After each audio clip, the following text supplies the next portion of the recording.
qualquer coisa vocês me avisam aí, me interrompam aqui que eu não tô vendo vocês, tá? Então, fazer uma breve apresentação, eu sou professor assistente do Departamento de Medicina Preventiva e Social e estou como um co-coordenador, né, junto com o professor Ricardo Alexandre, da LANFAC, o que me enche de orgulho, viu, gente? Eu fico muito honrado de ser um apoiador da coordenação da LANFAC e ter sido convidado para participar dessa atividade com vocês na noite de hoje. Eu participei da criação da LANFAC, dessa LANFAC da UFMG, como residente. Na época, eu era residente de Medicina de Família, e para mim é uma alegria imensa voltar para a LANFAC, né, depois de tanto tempo depois da sua criação, agora como professor. Além de professor, eu também estou atualmente num cargo de coordenação assistencial na Unimed. E isso pode gerar um certo estranhamento para alguns de vocês, né? Falou, poxa, a atenção primária tem fora do SUS? Tem fora do SUS. Então, em alguns planos de saúde, né, algumas operadoras de saúde já têm organizado serviços de atenção primária, e a gente vai conversar um pouco sobre isso. E, além disso, eu participo de um grupo também de entusiastas da atenção primária, que é denominada, essa empresa é denominada Dexpert, e vocês vão ver que vários dos slides que a gente vai compartilhar na noite de hoje, na verdade, foram construídos junto com esse grupo de colegas, médicos de família, que participam dessa iniciativa da Dexpert. Então, vamos conversar um pouco sobre as definições e um breve histórico de atenção primária à saúde, medicina de família e comunidade de estratégia de saúde da família. E para a gente se situar, então, qual que vai ser a programação de hoje, a ideia, então, é a gente ter em mente que os nossos objetivos de aprendizagem hoje vai ser entender as definições de cada um desses termos e conhecer tanto os seus princípios quanto um pouco das histórias de cada um desses termos. Então, no final da atividade, vocês vão ver que a gente vai retomar esse slide para ver se a gente conseguiu cumprir com os objetivos de aprendizagem que a gente se propôs nesse início. E aí eu queria que a gente esquentasse os motores. Vocês topam fazer uma atividade aí, uma atividade mais interativa? Quem quiser digitar o mente.com, o código de acesso vai ser o 4080741. Quem tiver com QR Code aí já na agulha aí do celular aí, é só apontar para o QR Code.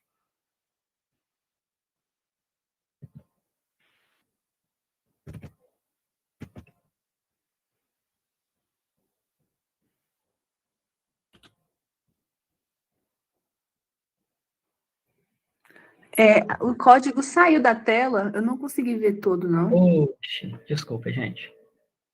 Espera aí que eu vou recolocar aqui na tela, só um instantinho.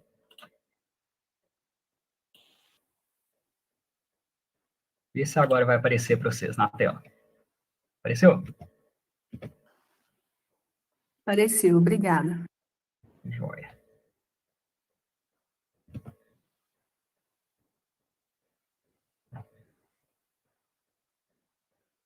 Todo mundo conseguiu entrar?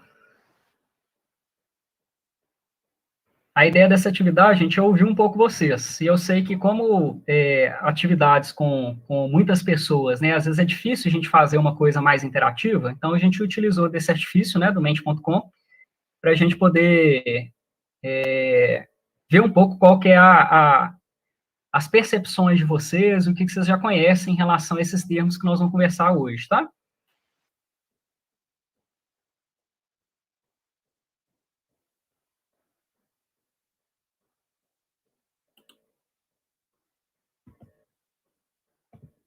Posso tirar o QR Code do compartilhamento do QR Code?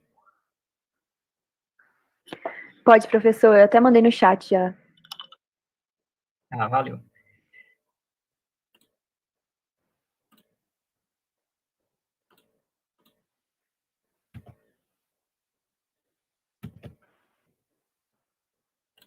Muito bem, pessoal. O que é a atenção primária à saúde, então, para vocês? Vocês devem ter visto aí que tem um espacinho para colocar definições, né? Ó, já teve gente que respondeu. Tem como objetivo realizar promoção, prevenção, reabilitação e educação em saúde. É uma rede que articula os serviços em saúde, sendo a porta de entrada de organização do usuário de serviço de saúde.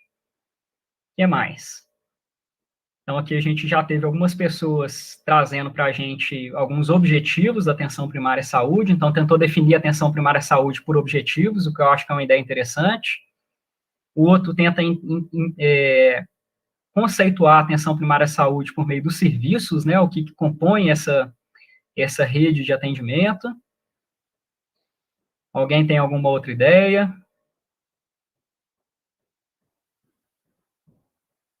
É o primeiro contato do paciente para acessar outros níveis oferecidos pelo SUS.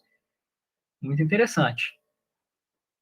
Atenção na saúde que possibilita o cuidado primário dos pacientes em uma esfera mais ampla e integral.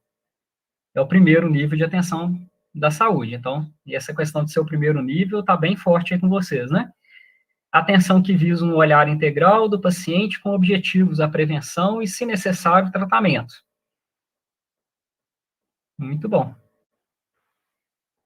Rede de atenção basilar do SUS para atendimento, promoção e prevenção em saúde. É a porta de entrada do paciente ao serviço de saúde. Mais uma vez, então. É contextualizada socialmente. Mais alguma outra resposta? A gente já está com 10 respostas. Acho que, não sei se tem mais alguém que vai postar. Bom, pessoal, vocês viram que teve alguns termos, então, que apareceram várias vezes aqui, né? Então, ser o primeiro nível, ser um serviço que está articulado com outros serviços, que tem determinados objetivos, né? Então, que a atenção ela tem que ser uma atenção integral, então a gente não olha só para tratamento, a gente tem outros objetivos para além do tratamento, resolve a maioria das demandas. Muito bacana, pessoal. Então, acho que o conceito de vocês de atenção primária tá bem interessante para o que nós vamos conversar logo mais. E agora nós vamos perguntar agora sobre a especialidade médica. Então, eu queria perguntar para vocês qual que é o termo oficial no Brasil da nossa especialidade, da especialidade para a qual o LANFAC se pretende estudar. Medicina da família e da comunidade, medicina de saúde da família, geral e comunitária. Nesse não teve muitas discordâncias, não. Teve um que foi no da família e da comunidade. Mas o restante, então, a grande maioria na medicina de família e comunidade. A gente escuta muito esses outros termos aí no dia a dia, não escuta, pessoal? Vocês já ouviram falar? Medicina de saúde da família, ou medicina da família e da comunidade.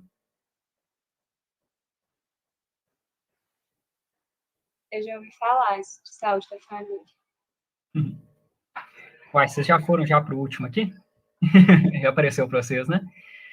Bom, a última questão, então, antes da gente passar para os slides, é perguntar para vocês um pouquinho, então, sobre a história. O que vocês já ouviram falar dos primórdios aí da medicina de família e comunidade como especialidade médica? Ela surgiu no Brasil após a criação do PSF, ela surgiu no Brasil antes da criação do PSF, mas ficou exclusiva para o PSF desde então. Ela surgiu na Inglaterra, que é o berço do NHS, o Sistema Nacional de Saúde Inglês, em meados do século XIX, ou ela surgiu nos Estados Unidos e outros países, principalmente países desenvolvidos, né, após período de forte especialização e fragmentação do cuidado. Então, a grande maioria está apostando aí que ela nasceu na Inglaterra, que é o berço do NHS. E essa questão eu vou fazer um suspensezinho, então eu vou deixar para a gente retomar essa questão durante a conversa nossa dos slides. A minoria das pessoas acham que essa especialidade surgiu no Brasil. Muito bem. Bacana demais, pessoal. Então, reforço o pedido para vocês me interromperem, tá? Para a gente poder fazer essa nossa atividade de hoje mais dialógica, mais dialogada, tá bom? Muito bem, pessoal. Quem pode me responder essa pergunta? O conceito de atenção primária à saúde é algo recente, é algo novo?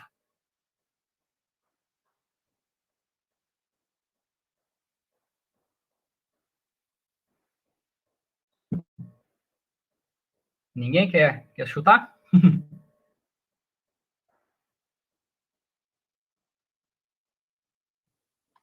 Eu chuto que não. Chuta que não. Tem alguém que acredita, gente, que a atenção primária seja algo novo? Eu tenho Eu acho que dificuldade. um pouco. Pode falar. É que eu acho que eu tenho dificuldade para falar de novo e recente. Eu acho que é um pouco assim vago, assim, falando da história da medicina, que é uma coisa que vai tipo tão atrás, tipo, é novo comparado com algumas coisas, mas comparado com várias coisas, o outro não, e aí fica meio vago. Eu acho difícil falar assim. Perfeito. Ótima pontuação. Vamos falar, então, mais ou menos uns 30 anos. Vamos considerar como algo novo uma coisa que tenha sido pensada e desenvolvida nos últimos 30 anos. Vocês acham que a atenção primária à saúde tem mais de 30 anos? Com certeza. Mais de 50 anos?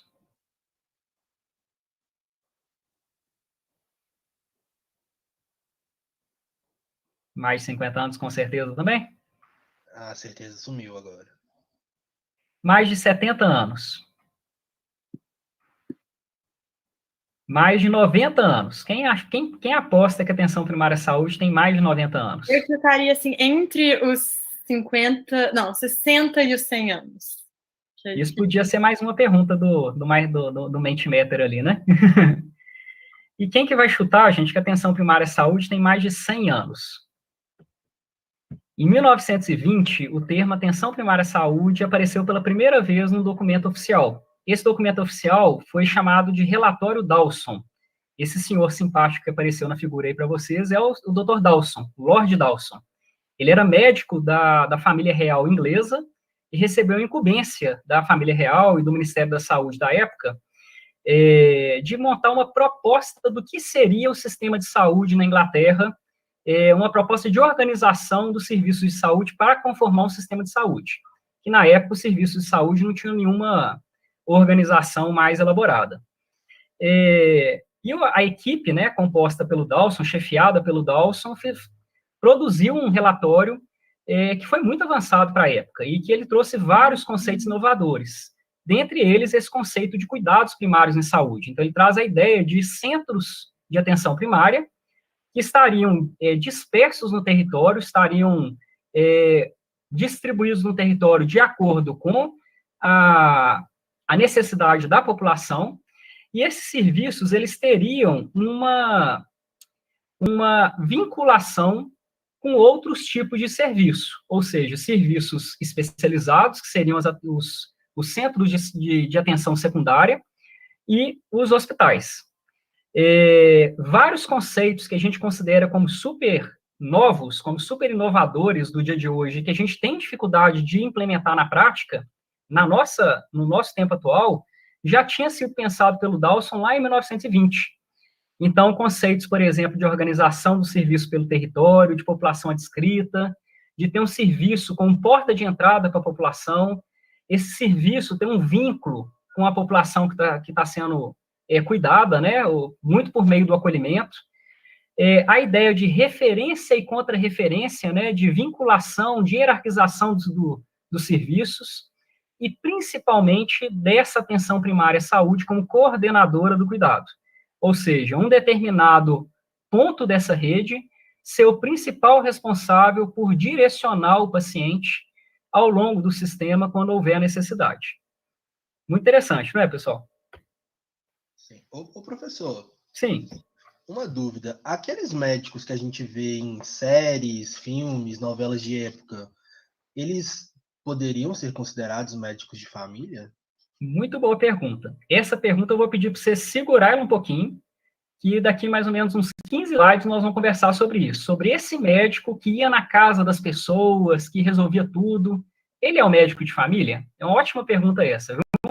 Podemos deixar mais para frente, pode ser? Pode, claro.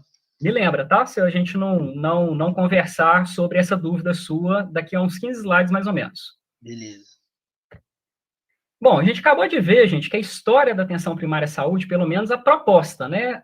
A atenção primária à saúde enquanto teoria, ela não é nova. Ela tem muito mais de 30 anos, ela tem mais de 100 anos. Ela completou 100 anos no ano passado. Mas aí vocês vão concordar comigo que a aplicação prática da atenção primária, aí sim, vai ser bem mais recente, né? Aí todo mundo concorda que a aplicação da atenção primária é de uns 30 anos para cá, não é isso? Todo mundo concorda? Concordo. Alguém discorda?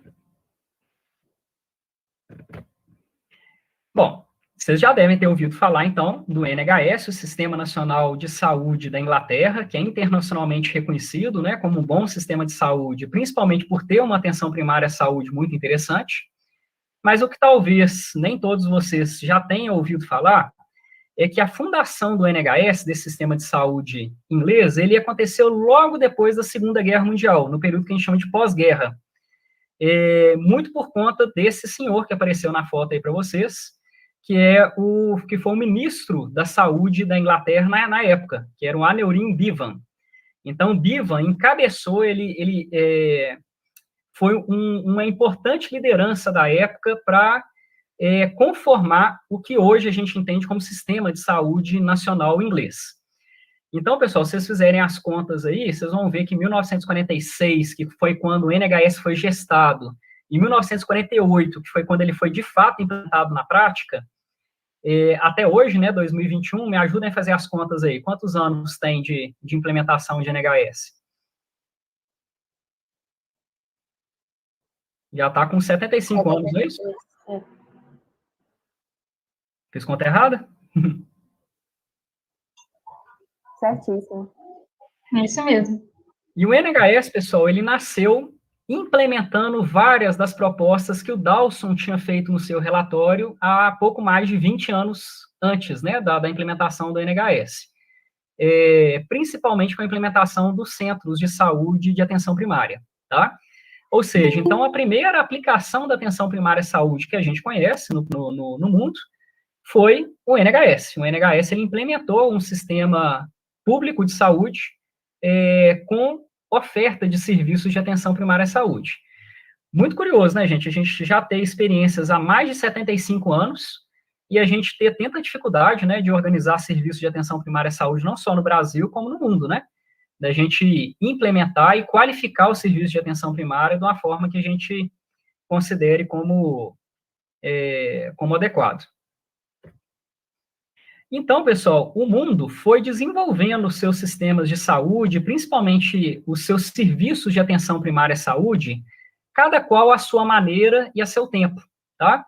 Então, a gente está mostrando o exemplo da Inglaterra, que foi uma pioneira, né, de implementação de serviço de saúde de atenção primária, mas ela está longe de ter sido a única, né? Então, logo depois, outros países foram implementando.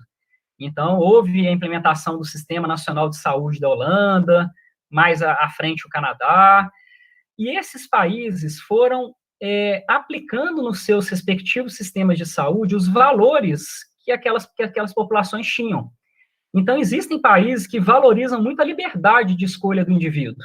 Então, quando você vai ver a característica hoje do sistema de saúde, você vai ver que o sistema de saúde ele preza muito mais pela liberdade das pessoas, que muitas vezes são consideradas como clientes e não como usuários, enquanto outros serviços de saúde limitam a liberdade dos indivíduos, mas acabam priorizando outros elementos como equidade, como acessibilidade para toda a população. Vocês já devem ter visto essa foto, né? E com o termo aí ficou mais fácil ainda, né? Com a dica de alma ata. Alguém pode nos contar aí o que conhece de alma ata?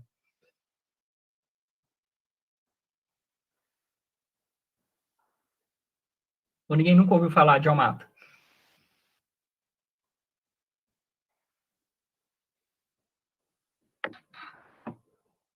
Ninguém?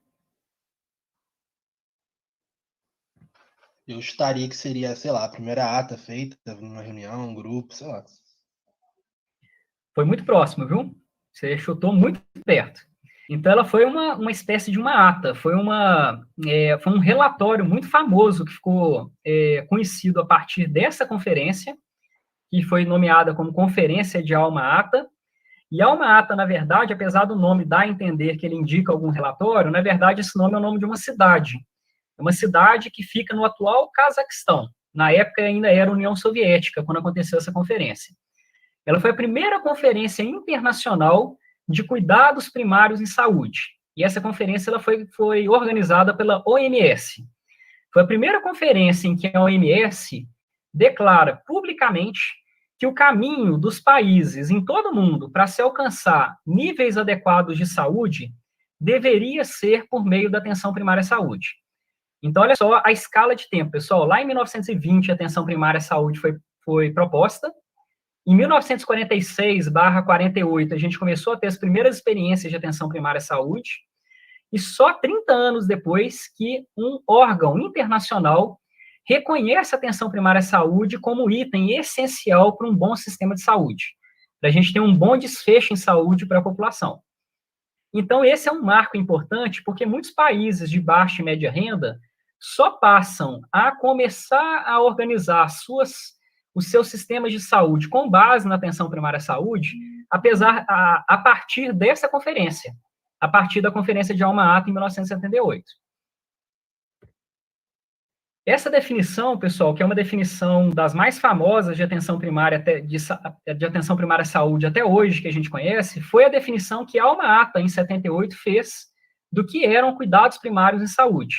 Então, cuidados primários em saúde são cuidados essenciais, baseados em metodologia e tecnologia prática e cientificamente bem fundamentada, além de ser socialmente aceitável. Ela, idealmente, deveria ser colocada ao alcance universal das pessoas e das famílias, mediante a plena participação dessas pessoas, e a um custo que a comunidade pudesse bancar, pudesse arcar, colaborando para um espírito de autoconfiança e de autodeterminação, ou seja, colaborando para o próprio desenvolvimento social da sua comunidade. A definição não para por aqui, ela continua. Ela fala ainda que os cuidados primários em saúde, eles fazem parte integrante de tanto do sistema de saúde do país, do qual ele é função central e foco principal. Olha só o que eles estão falando, gente. Eles estão falando que a atenção primária à saúde é a parte mais importante do sistema de saúde. E que ele não faz parte só do sistema de saúde, mas também do desenvolvimento social e econômico da comunidade. É o primeiro nível de contato das pessoas com o sistema de saúde e que devia ser levado o mais próximo possível das pessoas aonde elas vivem ou onde elas trabalham, constituindo o primeiro elemento de um cuidado continuado, de um processo continuado de assistência, longitudinalidade. Vocês estão vendo aí vários termos que apareceram aí nas definições de vocês antes? Conseguiram reconhecer?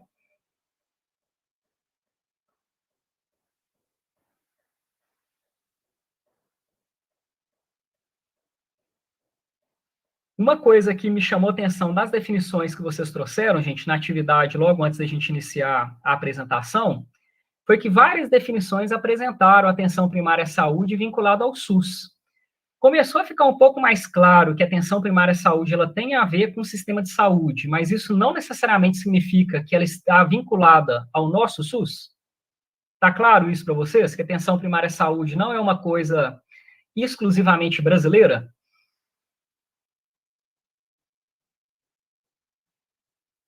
Tranquilo? Então tá. Então, pessoal, se a gente reconhece que a atenção primária à saúde não é uma coisa só do Brasil, que ela acontece em vários outros locais do mundo, a gente deve imaginar que a atenção primária à saúde nos outros locais do mundo talvez tenha uma organização um pouco diferente da nossa. Ou será que todas as atenções primárias ao redor do mundo têm o mesmo desenho que a gente colocou aqui no Brasil? Agente comunitário de saúde, técnico de enfermagem, enfermeiro e um médico generalista compondo uma equipe, e essa equipe vai ser chamada de saúde da família. Será que é assim que funciona no Canadá, na Inglaterra, na Índia, na Itália? Pouco provável, né, pessoal? É mais provável que a atenção primária à saúde nesses locais tenha características próprias vinculadas ao próprio histórico de desenvolvimento desses locais. Então, a gente brinca, faz uma analogia dos bolos, né? Então, se a gente fosse fazer uma competição aqui de qual bolo que é mais gostoso, ia dar uma briga boa, né? Porque cada um de nós vai ter um gosto diferente. Cada um de nós vai ter uma preferência para um determinado tipo de bolo. Assim é a atenção primária. A atenção primária à saúde é como se fosse diferentes tipos de bolos e que as sociedades têm as suas preferências. Elas tentam moldar a atenção primária à saúde de acordo com as suas preferências. Então, nós vamos ver que a atenção primária à saúde nos locais, elas variam quanto ao tipo de financiamento, quanto ao profissional que é responsável pela equipe de atenção primária e quanto aos serviços que são prestados por essa equipe de atenção primária. Quanto ao financiamento, a gente divide basicamente no financiamento baseado em impostos, que a gente fala que é o tipo de financiamento beverage, ou sistemas beveragianos. Os sistemas de saúde, né, atenção primária à saúde, junto com os demais serviços do sistema de saúde, financiados por meio de seguros de saúde, por meio da Previdência Social, e aí, nesse caso, a gente fala que o sistema de saúde ele é bismarckiano, por conta do Otto von Bismarck, aquele mesmo Otto von Bismarck que a gente estuda no ensino médio, que foi responsável pela unificação alemã, vocês lembram disso? É o mesmo Bismarck, que foi o idealizador desse modelo de financiamento de sistema de saúde. E os países socialistas que têm um outro modelo, né, assim, que é um financiamento central pelo próprio Estado que financia o sistema de saúde. Quanto ao profissional de referência, então, por exemplo, a gente pode ter equipes de atenção primária à saúde que são baseadas em um profissional principal, que é o médico de família. E aí a gente dá o exemplo do Canadá, do Reino Unido e até mesmo de Cuba, que tem algumas outras particularidades, mas que são locais onde o principal profissional da atenção primária à saúde é o médico de família. Existem outros locais que optaram por trabalhar com várias especialidades, que eles chamaram de especialidades básicas: clínica, ginecologia e pediatria. Essas 3 especialidades comporiam uma equipe básica, e essa equipe básica ofertaria o cuidado de atenção primária à saúde. Esse modelo foi principalmente implementado na antiga União Soviética, mas que, obviamente, teve outros locais que também implementaram, né? No próprio Brasil, a gente teve vários locais que implementaram centros de saúde que a gente chama de tradicional, com clínico, pediatra e ginecologista. É o modelo de semástico, que ficou conhecido. Existe uma outra proposta, que é, ao invés da gente centralizar o cuidado num profissional só, da gente fazer uma equipe multiprofissional e os profissionais dessa equipe multiprofissional terem atribuições diferentes. Não tem nenhum profissional que seja um mais importante do que o outro. E isso ficou muito famoso no Brasil, com a nossa equipe de saúde da família. E, por fim, a gente tem os países que falaram o seguinte: olha, o profissional que vai ofertar o cuidado de atenção primária à saúde para a pessoa é o que o cliente escolher. Ou seja, países que priorizam a liberdade de escolha. E esses países são principalmente Estados Unidos e Japão. Então, vocês estão começando a ver que varia radicalmente, né, a organização de atenção primária à saúde de um país para o outro. E, por fim, a última característica que... Oi? Professor, então, eu queria saber só como que ocorreria essa escolha. Tipo, se o cara quiser escolher, sei lá, cirurgião plástico, ele pode? Ele pode. Tá? Então, são sistemas de saúde que, muitas vezes, eles têm aquele modelo de Bismarck, do seguro de saúde. Então, a pessoa ela é segurada, e aí, na maioria das vezes, quando ela faz uma consulta, ela acaba pagando por essa consulta e depois ela é reembolsada. Então, se você quiser escolher um anestesista para ele ser o seu médico de atenção primária, nesses locais você pode. Não tem nenhum impedimento de você ter esse tipo de profissional. Tranquilo? É uma coisa meio estranha, né, gente? Assim, porque é uma coisa que não parece que faz muito sentido na nossa cabeça, né? E, de fato, nesses locais, a atenção primária à saúde, ela acaba sendo muito mais frágil, né? Ela acaba sendo muito fraca, porque os serviços de saúde, eles acabam não conhecendo tão bem, assim, as pessoas, né? Se a pessoa ela tem liberdade para procurar a pessoa que ela quiser, no momento que ela quiser e quando ela achar que ela precisa, certamente esse cuidado desse paciente, ele vai ser prejudicado, né? Ele não vai ser um acompanhamento tão interessante. Os países em que tem uma equipe já pré-definida que vai acompanhar uma determinada área ou um determinado grupo de pessoas, em geral, esses serviços, eles conhecem mais o que se passa com a pessoa e com a comunidade, né? Então, os resultados tendem a ser melhores, né? Tá joia? Bom, o último item, então, que a gente classifica, né, melhor, que a gente poderia dizer de classificação de atenção primária, seria quanto aos serviços prestados, ou a abrangência dos serviços prestados. que a gente também chama de carteira de serviço. Então, a gente divide em basicamente 2 grandes grupos de atenção primária. A atenção primária, que a gente chama de abrangente, e de seletiva. A abrangente foi um modelo de atenção primária à saúde defendido lá por Alma Ata, lá em 1978. Vocês lembram da definição?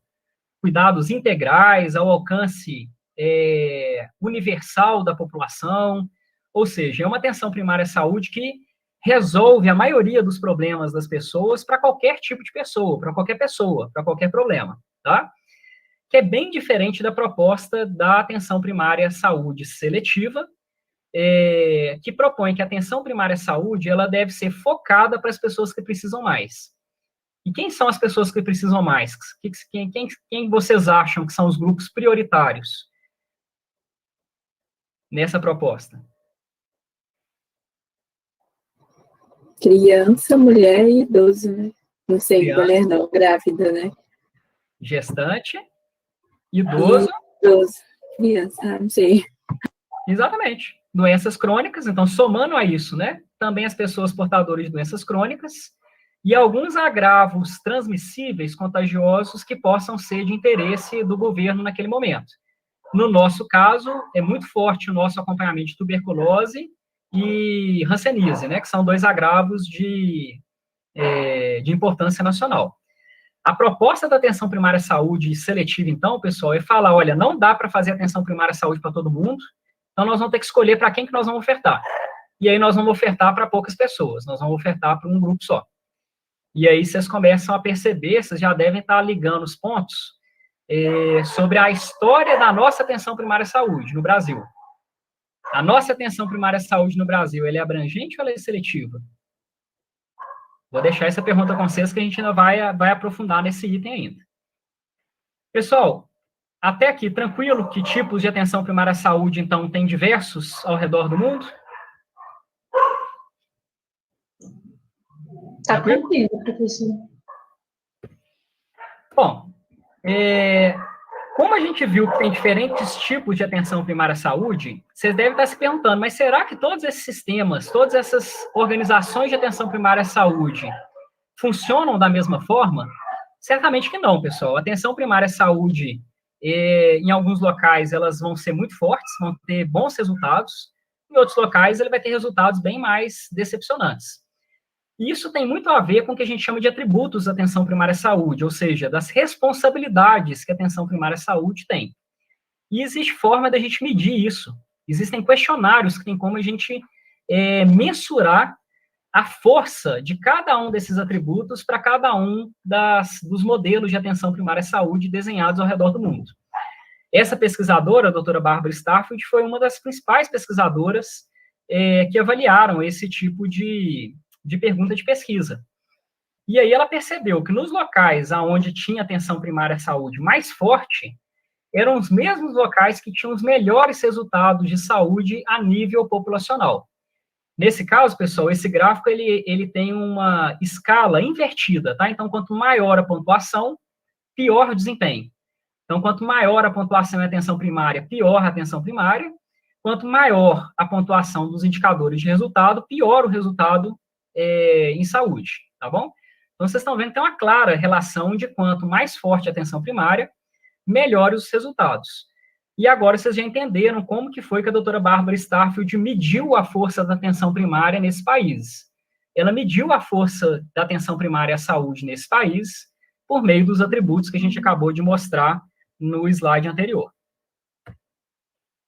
A conclusão do grupo de pesquisa da doutora Barbara Starfield foi: um sistema de saúde com forte referencial em atenção primária à saúde é mais efetivo, mais satisfatório para as pessoas e comunidade, tem menos custos e é mais equitativo, ele é mais justo na distribuição dos recursos, mesmo nos locais de grande iniquidade social, como o nosso caso, como o Brasil, tá? Muito interessante, né, pessoal? Então, vocês estão vendo que a OMS recomendou atenção primária à saúde para o mundo inteiro lá em 78, mas ela recomendou muito mais por intuição do que por evidências concretas. As evidências concretas, elas apareceram muito mais ao longo dos tempos após 78, principalmente na década de 80 e 90. Lembrar, então, dos bolos. Os diferentes bolos, os diferentes tipos de atenção primária à saúde vão ter diferentes forças, e diferentes forças vão ter diferentes resultados. enfim. Mas vocês vão lembrar que os diferentes bolos têm a ver com os gostos, né, com os valores das pessoas e das sociedades.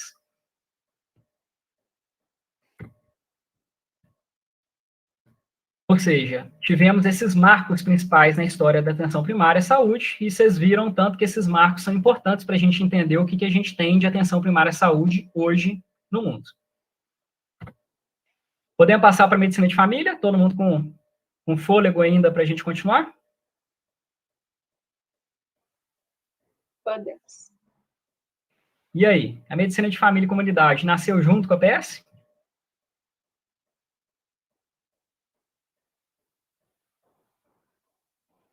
Eu acho que não, porque eu acho que ela é mais recente. Ela é mais recente. Todo mundo concorda que a medicina de família é mais recente que a atenção primária, ou tem gente que discorda? Eu concordo também. E o médico que ia na casa das pessoas lá no século XIX, lá na casa do bisavô, do tataravô de vocês, ele não era médico de família, não? Então, já estou começando a botar a pulga atrás da orelha de vocês, né? Vamos tentar recuperar um pouquinho da história, então, gente, olhando agora com foco para a especialidade médica, tá bom? A história da medicina, gente, é muito longa, tá? Eu não vou remontar o tempo de Imhotep lá no Egito, né? Porque senão a gente ia sair daqui da aula de hoje só amanhã. Mas a gente vai tentar recuperar um pouquinho da breve história da medicina. Então, eu vou pegar um pouco do período após o Renascimento, para a gente reconhecer um pouco as mudanças que aconteceram na prática da medicina nesse período, para a gente entender por que houve a necessidade de criar uma especialidade tão generalista, né? Parece um paradoxo, né? Uma especialidade que cuida de qualquer coisa, de qualquer problema, né? Assim, parece uma contradição, né? Então, vamos remontar um pouquinho, gente, o século XVIII, os anos de 1700. Nessa época, não existiam só médicos atuando na prática da medicina, na área da medicina. A gente tinha algumas outras categorias atuando junto com os médicos, principalmente os boticários e os cirurgiões. Nessa época, pessoal, os médicos, eles eram uma profissão extremamente elitista, muito mais elitista do que hoje, né? Apesar da gente ainda achar que a medicina ainda tem um caráter muito elitista até nos dias de hoje. Mas nessa época era uma situação muito mais extrema, né, de elitismo, né? Então, só os nobres, né, as realezas, que tinham acesso ao tratamento por médicos. E os médicos não faziam de tudo, tá, gente? Assim, os médicos, eles não se sujeitavam a fazer operações, cirurgias, porque isso era considerado uma coisa menos digna da profissão, era uma coisa suja. Então, os médicos, eles não operavam, e eles também não dispensavam medicamentos. Eles podiam até indicar qual era o tratamento adequado para algum problema, mas eles não se responsabilizavam por entregar para o paciente, para o doente, a fórmula que ele precisava para ele poder receber o tratamento que ele necessitava. E assim caminhou o século XVIII, com diferentes profissões, diferentes categorias atuando, então, na prática médica. E vocês já devem ter percebido que se os médicos eles eram muito elitistas e a grande maioria da população não tinha acesso aos médicos, certamente a população procurava o cuidado médico com outras profissões. E era justamente isso que acontecia com as profissões dos boticários e dos cirurgiões. Então, a população, em geral, ela recebia o cuidado por boticários e pelos cirurgiões, os boticários que ao longo do tempo, deram origem à categoria profissional dos farmacêuticos atualmente, tá? Na virada do século, né, então já no início do século XIX, no início dos anos 1800, começou a ter uma mudança importante nesse contexto, pessoal. Os médicos começaram a perceber que havia um risco de extinção da profissão, porque os boticários e os cirurgiões eles estavam ganhando uma importância social cada vez maior, porque eram eles que resolviam os problemas da maioria da população. E aí isso gerou uma preocupação dos médicos. E, consequentemente, houve uma tendência ao longo do século XIX de progressivamente essas profissões irem se unificando. Então, a formação em medicina passou a incluir conhecimentos de farmácia e de cirurgia. E quando essas profissões começaram a se mesclar, elas deram origem a uma nova profissão, a um novo profissional. E esse profissional foi denominado clínico geral. E esse clínico geral, pessoal, é uma das principais origens dos médicos de família e comunidade modernos, né, atuais, apesar deles não terem sido os médicos de família. Então, é um ponto importante que influenciou na origem, na criação da especialidade médica de medicina de família e comunidade, mas esses clínicos gerais, eles não eram especialistas, né? Eles não eram médicos especializados na área como a gente tem no nosso momento atual. No final do século XIX, acontece um outro ponto, um outro fator de grande importância no desenvolvimento da medicina e da ciência como um todo, que foi a criação da escola de medicina da Johns Hopkins, na cidade de Baltimore, nos Estados Unidos. Desses 4 grandes, né, o Big Four, dentre esses 4 está o William Osler. O William Osler, vocês vão ouvir falar muito dele durante a faculdade, porque ele é um dos clínicos mais famosos da história da medicina. É um clínico extremamente competente e, para muitas pessoas, ele é considerado como o pai da residência médica em clínica médica. Esses especialistas, eles criaram uma escola de medicina num modelo diferente das escolas de medicina da época, com uma proposta de valorizar a especialidade, a especialização dos médicos, e com uma proposta de fragmentação do ensino médico. E isso vai influenciar profundamente a conformação de novas escolas médicas a partir daí. Qualquer semelhança com as nossas escolas médicas atuais não é mera semelhança. Bom, pessoal, esse quadro, que é um quadro triste, né, mas muito bonito ao mesmo tempo, esse quadro ele chama The Doctor, do pintor Samuel Lookfields. Esse pintor inglês, ele fez um retrato em homenagem a um médico. Essa pintura, na verdade, ela é um autorretrato, tá, pessoal? Assim, o pintor, ele se autorretrata porque ele está no fundo dessa imagem. Ele é o pai da criança que está sendo cuidado por esse médico. E olha só que curioso, pessoal, ele fez essa homenagem para o médico. Por qual motivo, vocês imaginam? Será que o médico salvou a criança? Foi por isso que ele fez a homenagem para esse médico?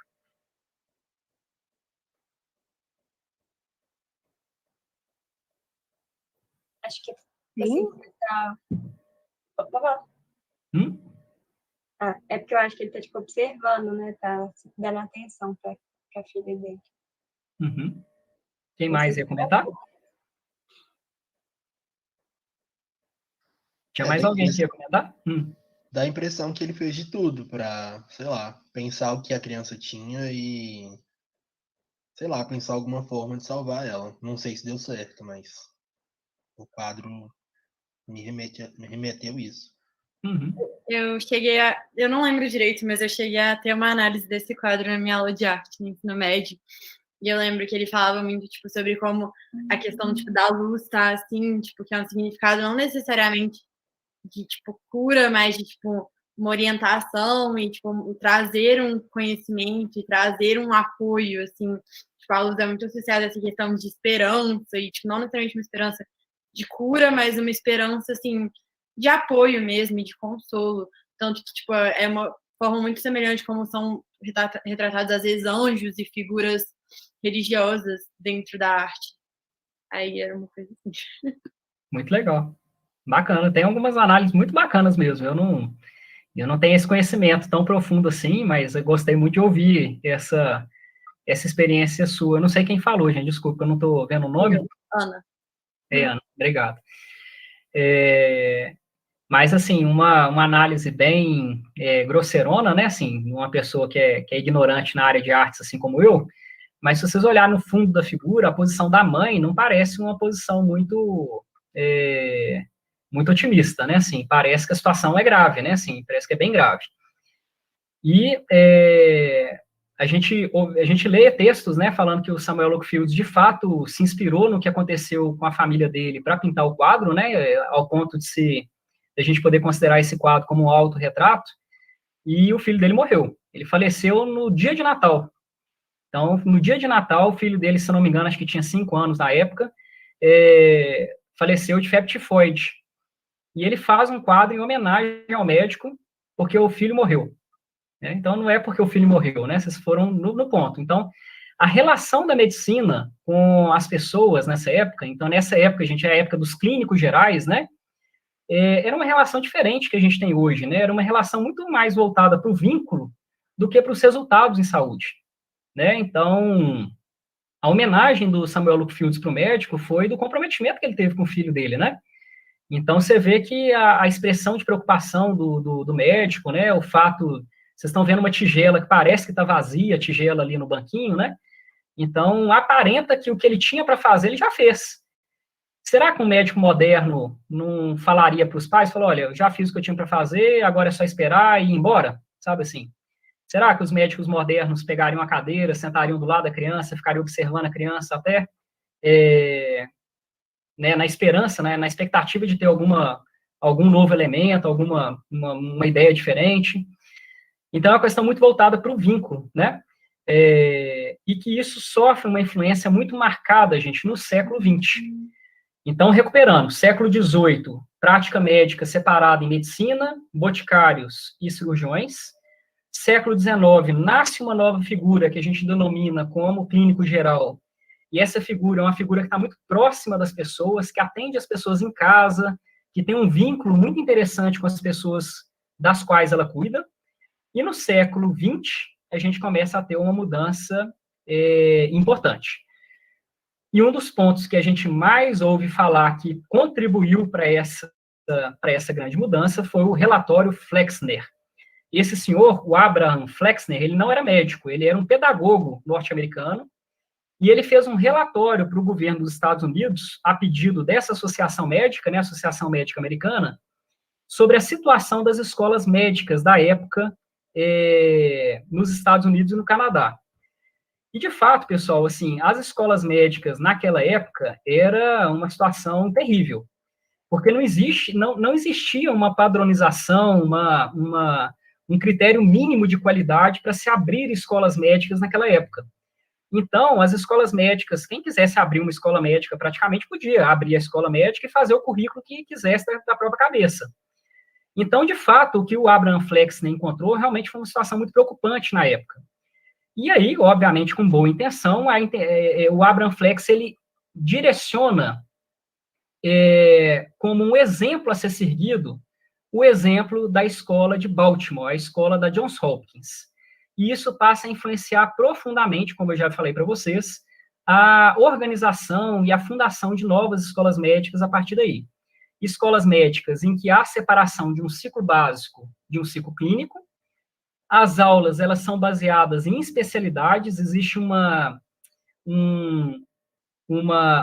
interesse, né, um estímulo para a superespecialização médica, e que o cuidado ele seria fragmentado entre essas diferentes especialidades. Isso vai gerar muitas consequências ao longo do século XX, e tenho certeza que vocês já devem saber quais consequências que a gente está dizendo. Esse gráfico aí à direita, gente, é um gráfico curioso, né? Para mostrar a evolução em linha, numa linha pontilhada, o número de clínicos gerais, dos médicos generalistas nos Estados Unidos no começo do século XX. Então, vocês estão vendo que a linha pontilhada, ela despenca na primeira metade do século XX, à medida que vai tendo essa tendência de superespecialização nos Estados Unidos. E a linha contínua é o número de cavalos por habitante nos Estados Unidos. Ou seja, se vocês lembrarem, gente, como que era o meio de transporte nessa época, né? No início do século XX, o principal meio de transporte era o cavalo, né? Então, vocês estão vendo que essa queda importante do número de cavalos por habitante, né, nos Estados Unidos, ele é um sinal de progresso, um sinal de desenvolvimento científico da sociedade. E isso é acompanhado por um grande declínio também dos médicos generalistas. Tudo bem até aqui?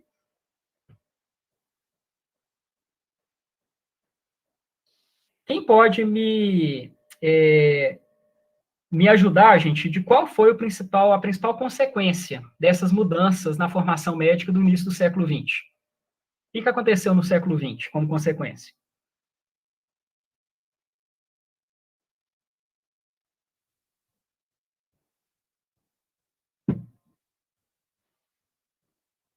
Aconteceu nada? Foi ficando mais fragmentada a atenção à saúde. Foi ficando mais fragmentada. Muito bom. O que mais? Eu acho que quando você tem muitos conhecimentos, você vai precisando cada vez mais compartimentalizar, né? Uhum. Então, realmente, né, a ciência evoluiu muito, né, assim, então precisava criar novas especialidades para poder aprofundar no estudo, né, das subespecialidades. Realmente aconteceu isso. O que mais que aconteceu? O que aconteceu com o estado de saúde da população?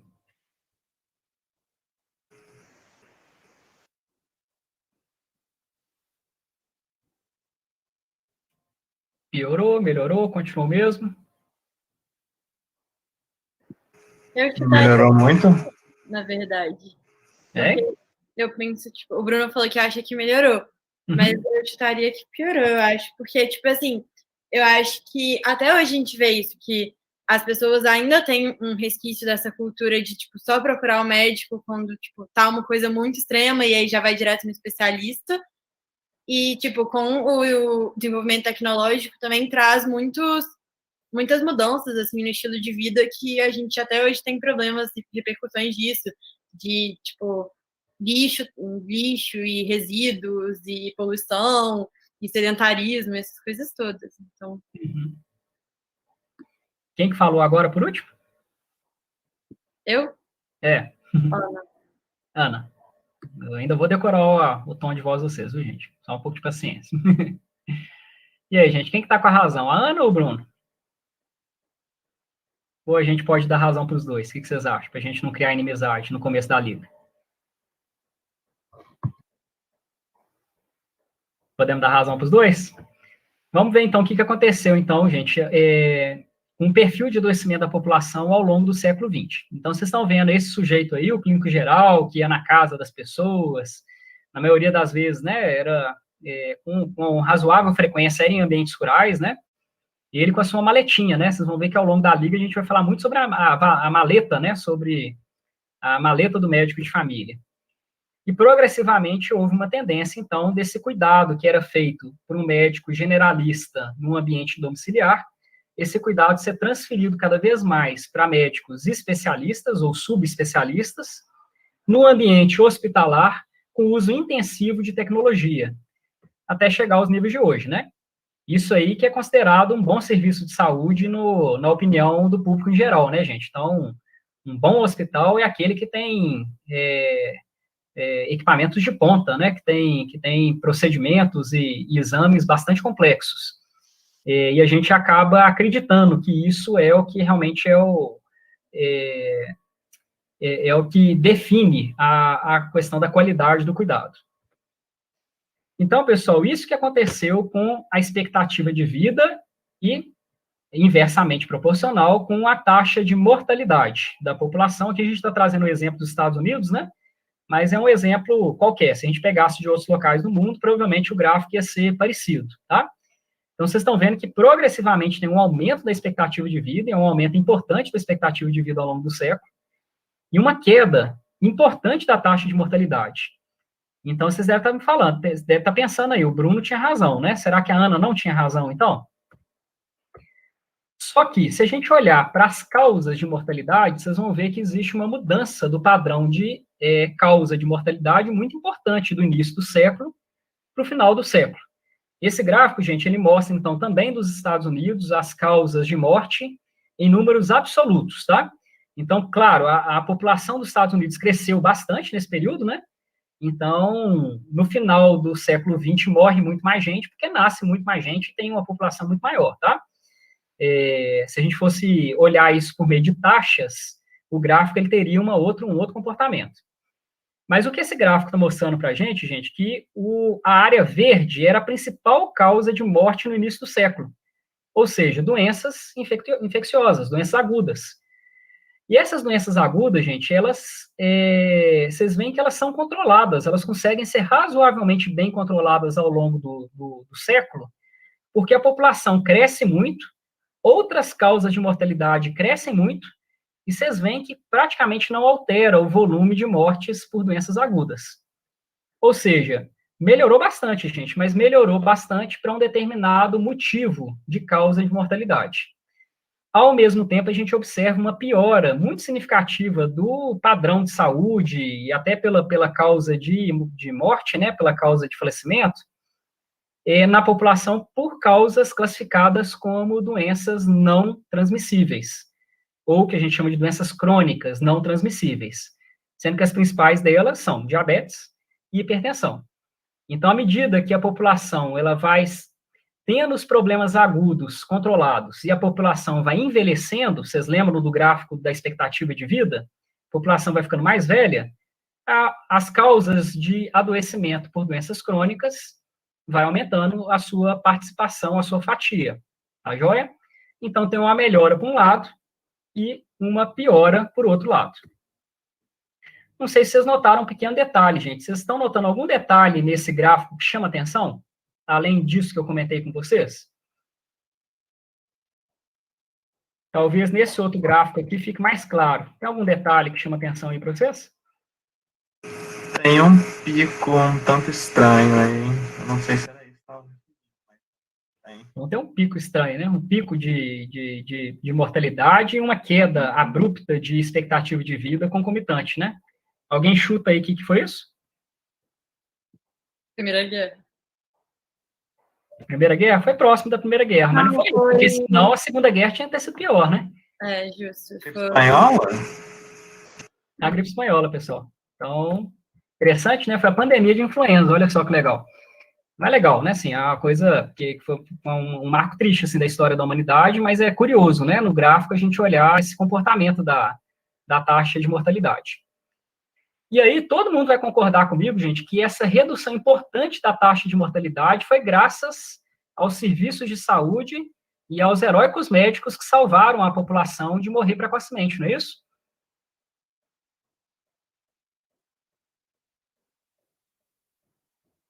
Todo mundo concorda? Tem tipo, as condições, outras condições, né? Condição de moradia, outras condições que melhorou, né? Então, é claro, pessoal, que o avanço médico, o avanço da ciência médica colaborou para o controle de vários problemas de saúde importantes e, sem dúvida nenhuma, dá uma contribuição fundamental para a gente alcançar melhores níveis de saúde para a sociedade. Mas vamos dar uma olhadinha nesse gráfico aqui da evolução da mortalidade por sarampo nos Estados Unidos. Esse gráfico, essa linha maluca aí, ela é a mortalidade de sarampo, então, desde o início do século XX até o final do século XX. Olha só que interessante, pessoal. Como é que a gente trata sarampo? Como é que a gente previne sarampo, melhor dizendo?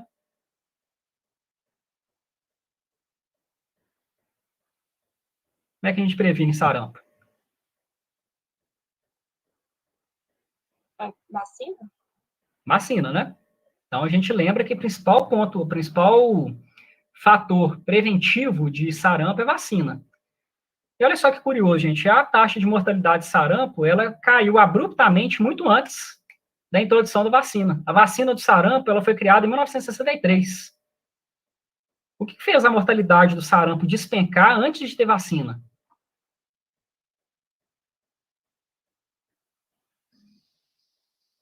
Será que o pessoal tinha alguma magia, algum tratamento misterioso aí que consiga tratar sarampo e que a gente não conhece hoje? Então, parece que, tipo, toda vez que cai... Ai, desculpa, acho que você pode falar. Não, relaxa, pode falar, Ana. É que toda vez que cai, antes tem um, tipo assim, tem um pico maior e um pico menorzinho, um pico maior e um pico menorzinho. Então, tipo assim, isso indica que estavam tendo um grande nível, um número de infecções, e aí depois tipo, tinha um númerozinho menor, e depois grande de novo, menorzinho.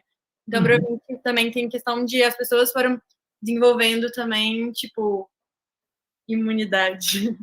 Pode ter tido imunidade, né? Mas só cuidado que esse gráfico é por morte, viu? Então ele não é infecção. Isso aqui foi mostrando as pessoas que morreram do sarampo. Mas eu concordo com você com o raciocínio, né? Pode ser que vá criando uma imunidade, né, na população, né? Pode ser que isso aconteça mesmo. Alguém tem alguma outra teoria? Assim, eu vou chutar que o aumento da especialização que você falou e os avanços na medicina, mesmo que no ambiente hospitalar, da transição do ambiente domiciliar para hospitalar, talvez tenha contribuído para isso. Uhum. O sarampo, gente, é uma condição que pode se tornar muito grave, principalmente na faixa etária pediátrica, né, em crianças, né, por conta de infecção secundária, infecção bacteriana. Então, o que mata mesmo as pessoas quando elas pegam sarampo são infecções secundárias. Como é que a gente trata a infecção secundária? Infecção bacteriana. Antibiótico. Vocês têm ideia de quando que o antibiótico foi descoberto? Quando que ele começou a ser produzido?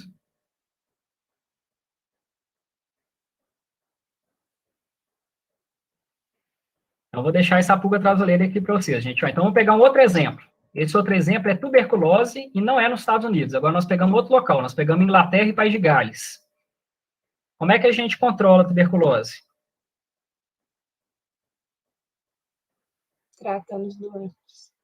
Tratando doentes e tentando prevenir com alguma vacina, né? Apesar de ser um pouco polêmico aí o grau de proteção do BCG para realmente prevenir a tuberculose, né? Parece que o BCG ele previne muito mais tuberculose grave do que os casos de tuberculose de uma forma geral. E olha só pelo esse gráfico, gente, como é que foi a evolução da taxa de mortalidade por tuberculose ao longo, desde o início dos anos 1800.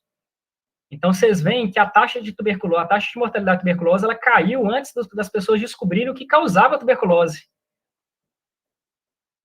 E será que conseguiu diminuir a taxa de mortalidade para uma condição que as pessoas não sabiam nem a causa? Professor, o Bruno falou um pouquinho dessa questão da especialidade, e eu sei que a gente está falando de doenças que são altamente infecciosas, mas no primeiro momento eu tinha pensado em comportamento social. Eu não sei até que ponto é válido, porque, igual eu falei, são doenças muito infecciosas, mas eles notaram o perfil e passaram a não fazer aquilo, ainda mais porque o outro gráfico mostrava que era a relação de morte, né? Claro que tem a efetividade da medicina em si, mas, assim, às vezes o comportamento social reduzia esse índice de morte, sabe? Perfeito. É isso mesmo. Então, foi no ponto, sabe? Quem falou por último, gente, que eu não consegui reconhecer a voz? Natália. Natália. Muito bom, Natália. Então, gente, a grande questão que contribuiu para o controle majoritário dessas condições, felizmente ou infelizmente, não foi o serviço de saúde. Ele foi as condições de vida, as condições sociais, as condições de trabalho, de moradia das pessoas. Vocês têm ideia, gente, de como é que era a moradia na Inglaterra em 1840? Como é que as famílias inglesas moravam? Como é que era a aglomeração de pessoas e tudo mais? Será que a tuberculose tinha mais facilidade de passar entre as pessoas, né, de ser transmitida em locais onde as condições socioeconômicas são piores? Com certeza, né? Então, isso tem uma relação direta. Então, a melhoria da condição de vida das pessoas ao longo do século XX, isso também aconteceu, né? Os países foram implementando políticas de bem-estar social que melhoraram sensivelmente as condições de vida da população nesses países. Isso foi o que mais contribuiu para essa queda precoce, essa primeira queda das condições, dessas condições infecciosas, sarampo, tuberculose, entre outros, tá? Então, vocês vão ver que a quimioterapia, a antibiótico-terapia, as vacinas, elas vão contribuir, elas vão dar a sua colaboração, a sua contribuição, mas num momento muito posterior. Então, gente, esse gráfico é bom para a gente lembrar dele, para a gente ter a nossa humildade, para a gente reconhecer o que o serviço de saúde pode ofertar para a sociedade e o que a gente precisa de outros setores para que a gente alcance bons resultados em saúde na sociedade. Serviço de saúde sozinho, gente, não faz milagre, tá?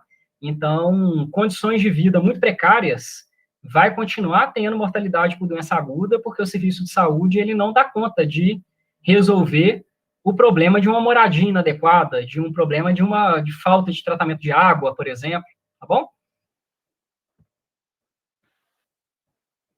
Então, a grande mensagem que a gente deixa, né, ao longo do século XX é que o século XX aumentou, então, de forma abrupta a expectativa de vida em todos os continentes. Pessoal, até na África, em que a expectativa de vida até hoje é uma expectativa de vida muito abaixo da média mundial, mas ela também aumentou no continente africano ao longo do século XX, assim como nos outros continentes.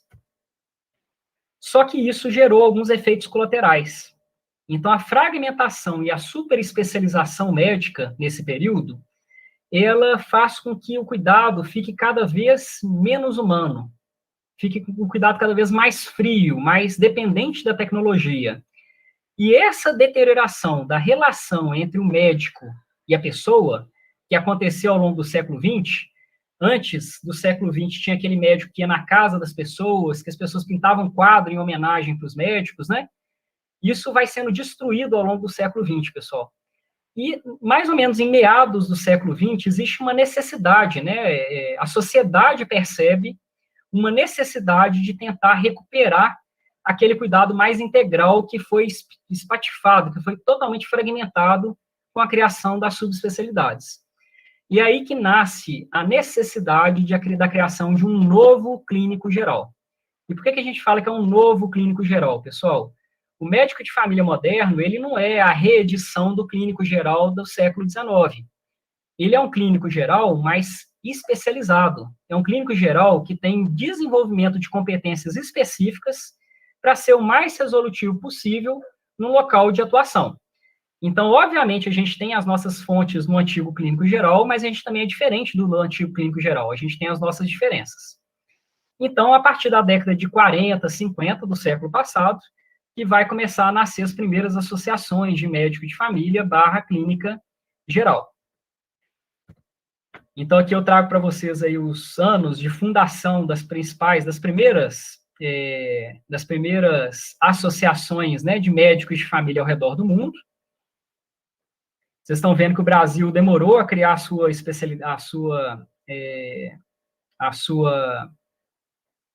o seu organismo, né, a sua associação de médicos de família, foi criada só em 1981, então quase 40 anos depois da criação.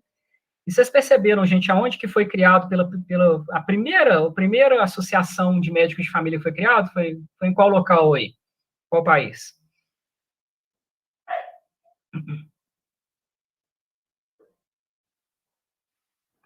Estados Unidos? Será que é isso mesmo? Estados Unidos. Será que não está errado, não, gente? Talvez eu tenha anotado a data errada aqui, será que não?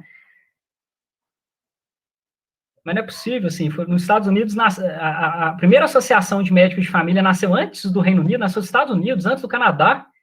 Não é possível, gente, deve ter alguma coisa de errado nesse gráfico aí, nesse mapa, não tem, não? O que vocês acham, gente, que os médicos de família nasceram primeiro nos Estados Unidos?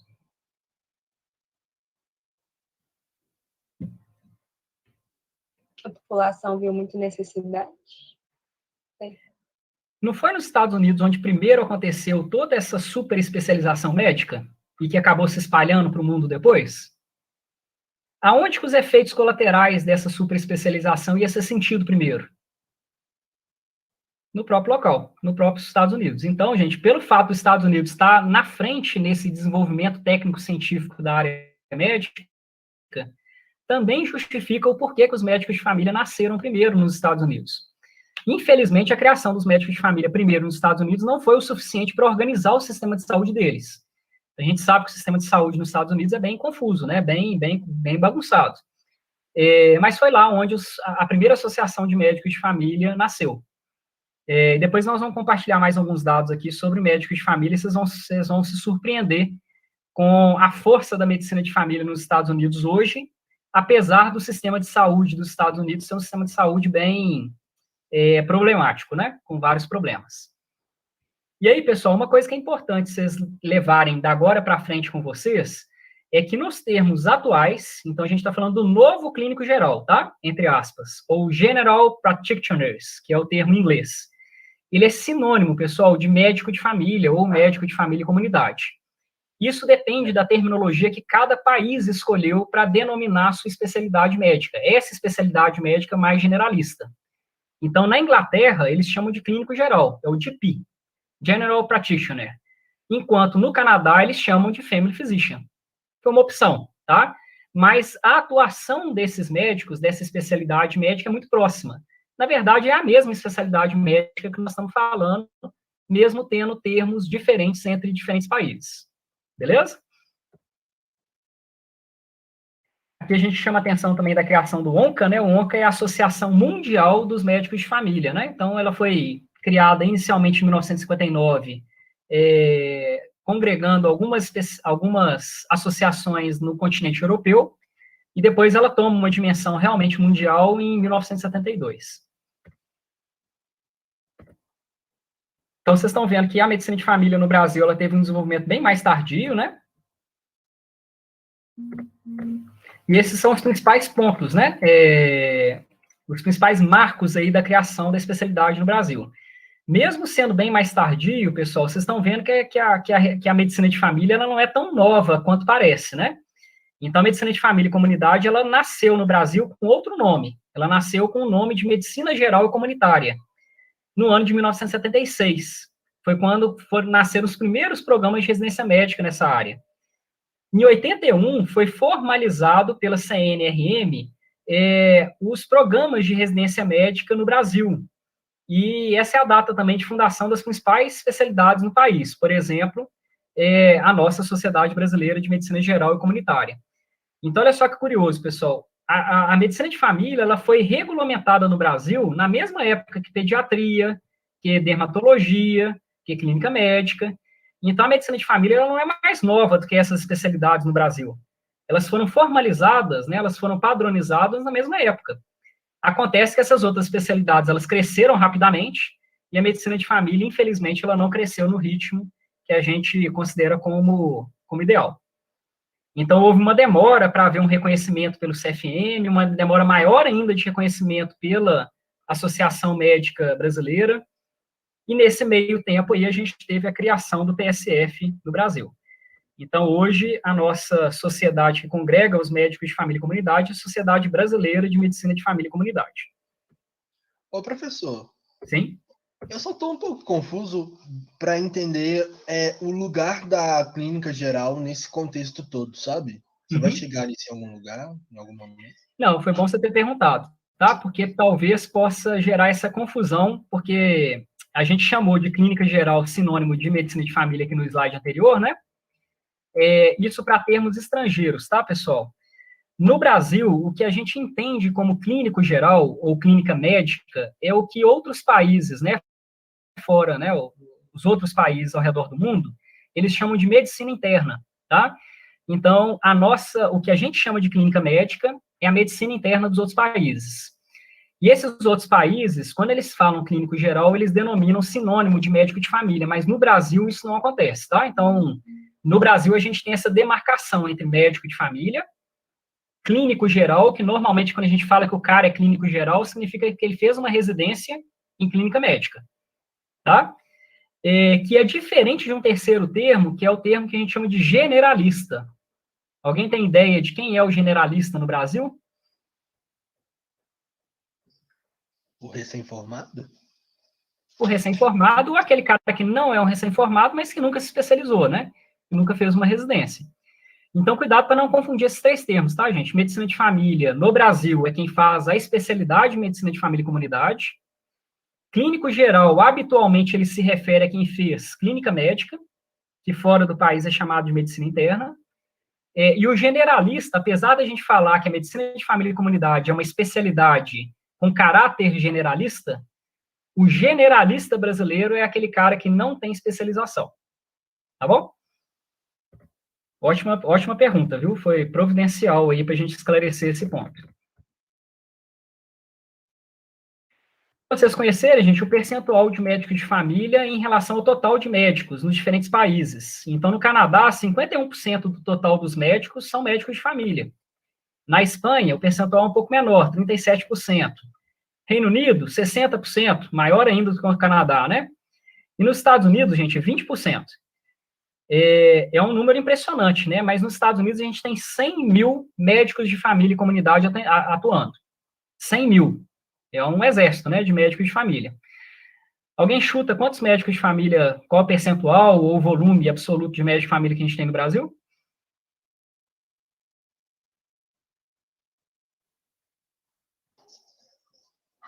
30%? 30%? Boa, gostei do otimismo, hein? Quem dá mais? Eu vou chutar que é menor do que todos esses, porque foi onde apareceu por último. Menor, pô? Aí você tá jogando medicina de família para baixo mais, velho. Menos que 20%? Não é possível? Eu também acho que é menos. Que isso, gente? Vocês estão menosprezando a medicina de família, hein?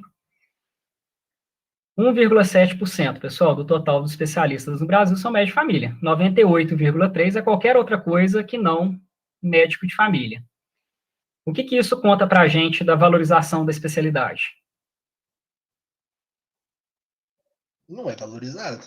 Não parece ser muito valorizado, né? Ou seja, no Brasil criou-se uma cultura, e isso tem raízes, né? A gente vai ter depois momentos para a gente poder conversar mais profundamente para entender o porquê.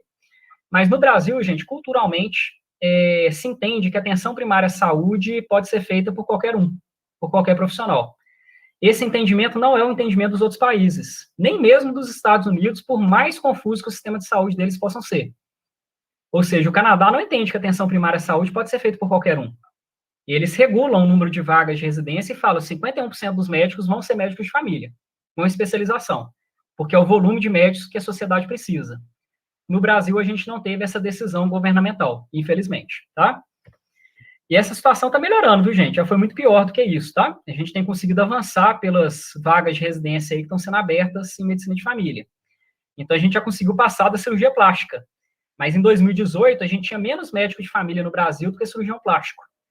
Ou seja, é difícil a gente justificar que um país precisa de mais cirurgião plástico do que de médico de família, né? Por mais respeitável que seja a especialidade de cirurgia plástica, que a gente sabe da importância dela, né? Mas é uma questão de comparação de volume, né? Mesmo se a gente considerar, gente, a soma da clínica médica com pediatria, que segundo o modelo lá dos soviéticos, né? Vocês lembram do modelo soviético que faz atenção primária à saúde com clínico, pediatra e ginecologista? Se vocês somarem clínicos e pediatras, vai dar um percentual acumulado de 21,7%. Com 1,7% da medicina de família, vai dar pouco mais aí de 23%. Ou seja, somando pediatras e clínicos, o que é uma aberração, né? Porque nem todos os pediatras e clínicos vão para a atenção primária, né? A gente mal estava chegando no nível dos Estados Unidos. Pegando a ajuda do pediatra e do clínico médico, né? Para vocês verem qual é o valor da especialização médica para atuação em atenção primária, pelo menos na história, né? Na história recente que a gente teve da atenção primária. Felizmente, isso está mudando no nosso contexto nacional, mais recentemente, nos últimos anos, né? Mas o que define um médico de família, pessoal? Vocês viram que tem médico de família no mundo inteiro, né? E aí, será que tem alguma coisa que define os médicos de família, ou o médico de família é igual à atenção primária? Cada bolo é um bolo diferente em determinado ponto do mundo. Alguém consegue ter uma proposta aí de como é que define a atenção primária à saúde, médico de família?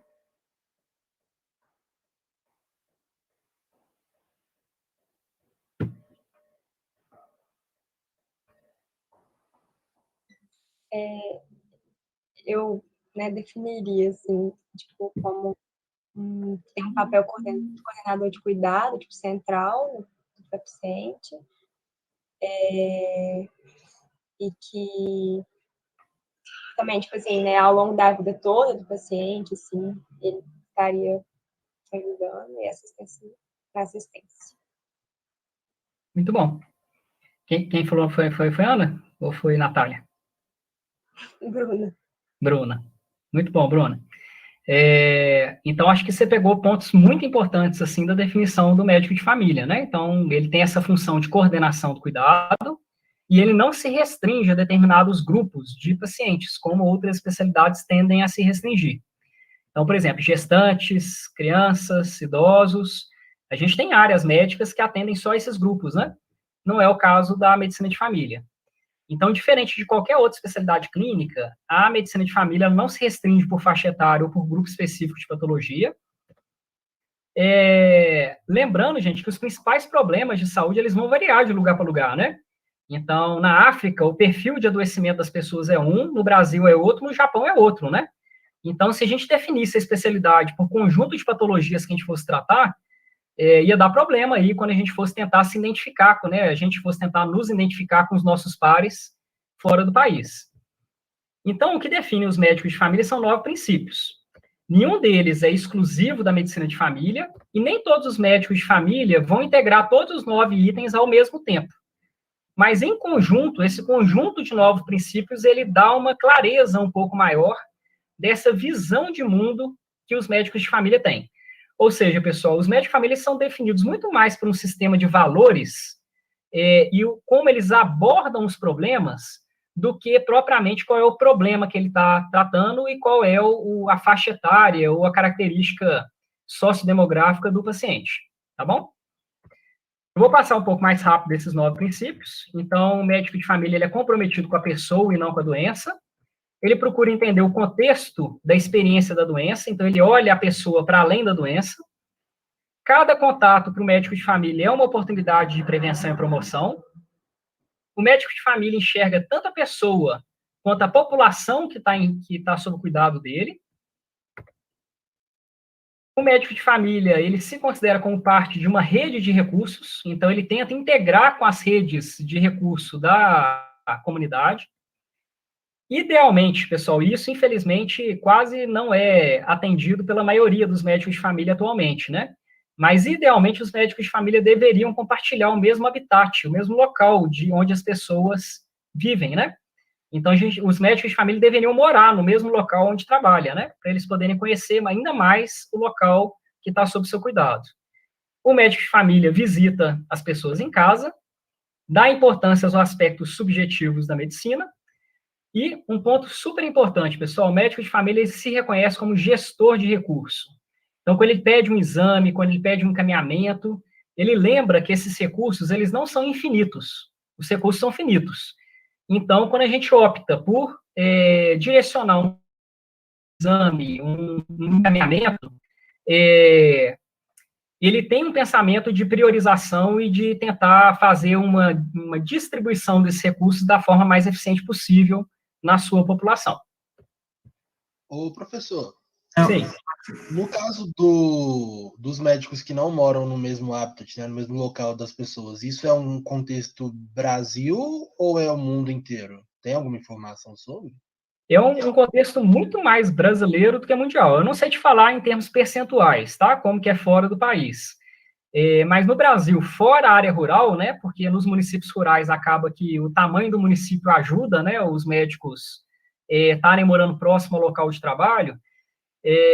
Mas nas grandes cidades, a grande maioria dos médicos não trabalham no local, eles não moram, né, dentro da área de abrangência do local de onde eles trabalham, a grande maioria. Mas isso não acontece com tanta frequência nos países desenvolvidos, né, no Canadá, na Inglaterra, existe um percentual bem maior de médicos que moram na própria área, tá? Professor, o que você caracterizaria como aspectos subjetivos da medicina?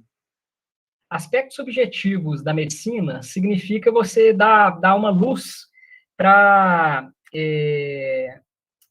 questões ligadas ao adoecimento do paciente, que nem sempre a gente consegue traduzir por meio de um resultado objetivo de um exame complementar, por exemplo. Tá? Então, são coisas que muitas vezes dependem de uma certa interpretação, que não é uma coisa objetiva como a gente estuda nos livros, né? Nos livros de medicina, né? Não sei se a minha definição foi clara. Assim, ainda ficaram algumas dúvidas aqui, mas deu uma esclarecida. Obrigado. Vou tentar trazer para uma situação mais prática, um exemplo mais prático. Então, quando a pessoa, por exemplo, ela desenvolve diabetes, como é que a gente aprende o tratamento do diabetes? A gente abre um livro de medicina interna, de Harrison ou Cécio, e a gente abre o capítulo diabetes. E aí o capítulo diabetes ele vai contar lá para a gente a epidemiologia, o diagnóstico, o tratamento, o prognóstico das pessoas que têm diabetes.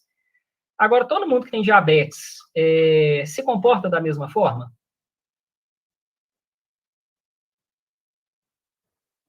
Será que o quadro clínico do diabetes ele é idêntico para todo mundo? Eu imagino que tem uma certa tendência, mas que não. Uhum. Então, vai ter uma certa variação de um paciente para outro. E será que todos os pacientes, eles têm os mesmos níveis de adesão? Será que eles têm, eles sofrem o mesmo impacto do diagnóstico no dia a dia da vida deles? Será que eles têm os mesmos sentimentos relacionados ao problema de saúde uns dos outros? Será que todo mundo assusta com o diagnóstico de diabetes da mesma forma? Será que todo mundo tem uma revolta do diagnóstico que foi feito da mesma forma? Nesse caso, a gente começa a entrar nos aspectos subjetivos. Começa a ficar um pouco mais claro? Sim, ficou bem claro agora. Então, vai ter gente que vai ter pavor do diagnóstico de diabetes, porque teve um parente que faleceu, porque a ideia do diabetes remete pensamentos negativos, enquanto outras pessoas conseguem conviver com diabetes sem nenhum problema. Isso é muito mais da área subjetiva do que o objetivo, do que o descrito no capítulo do livro, tá?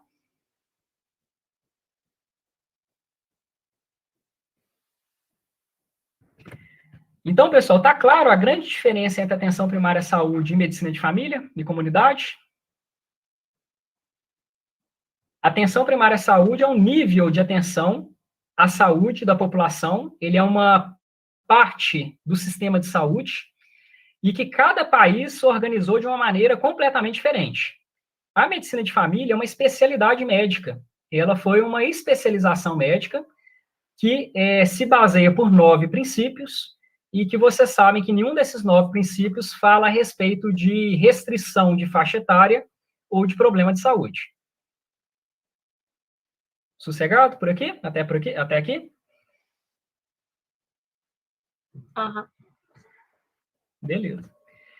Bom, e o que a estratégia de saúde da família tem a ver com o estudo, pessoal? Eu estou um pouco preocupado com o horário, porque eu acho que a gente já deve ter estourado o teto bastante, né? O José...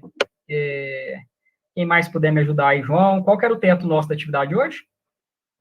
Agora são 8h32, Marcelo. Pode finalizar. Para agora mesmo, né? Por agora. Mas Beleza. pode finalizar e aí a gente abre para perguntas e dá uns avisos para eles, tudo bem? Bom demais. Perfeito. Eu vou passar um pouquinho mais rápido, pessoal, e isso, que bom que a gente vai ter que passar mais rápido nessa última parte, porque essa última parte é a que vocês vão ter mais contato ao longo da vida de vocês, a vida profissional de vocês da agora em diante. Porque certamente em vários momentos vocês vão ir até a estratégia de saúde da família, até as equipes de estratégia de saúde da família, né? Então, eu vou passar, não vou explicar com detalhamento sobre esse histórico da atenção primária, mas esse histórico da atenção primária no Brasil, que culmina na construção da estratégia de saúde da família, ela tem vários marcos importantes. E esses marcos, eles ajudam a gente bastante a entender o porquê que a estratégia de saúde da família nasceu da forma como ela nasceu. Vocês lembram lá que a gente conversou sobre a Alma-Ata, né, lá em 78, que foi a primeira conferência internacional de atenção primária à saúde. Então, a saúde da família, né, a nossa estratégia da família, ela se deve muito à conferência de Alma-Ata, o fato dela ter surgido alguns anos depois.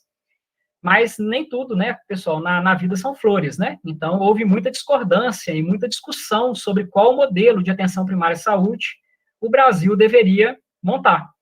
Então, houve uma briga entre a proposta da atenção primária à saúde abrangente e a proposta da atenção primária à saúde seletiva, que foi encampada pela Conferência de Beládio, que aconteceu um ano depois da Conferência de Alma-Ata, financiada pela Fundação Rockefeller e pelo Banco Mundial.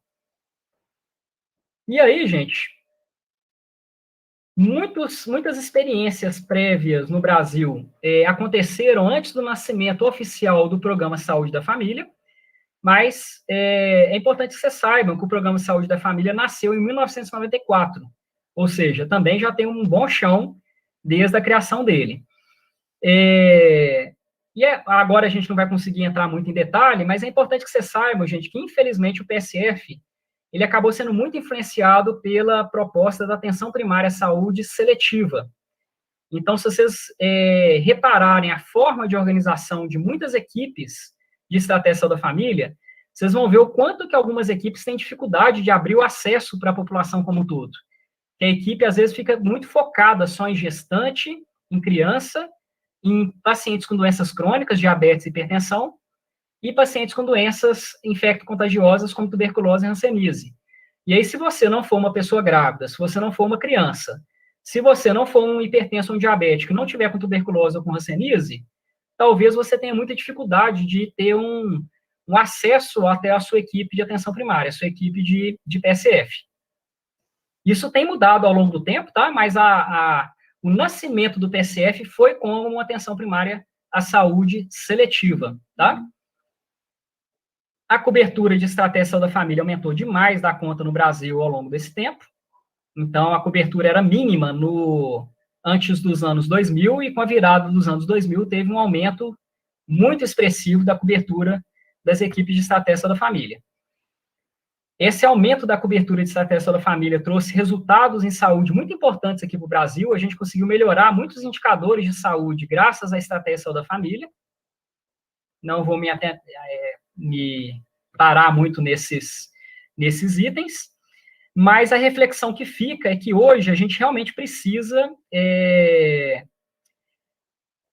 reavaliar a estratégia de saúde da família ao redor do país, principalmente por essas questões que a gente tem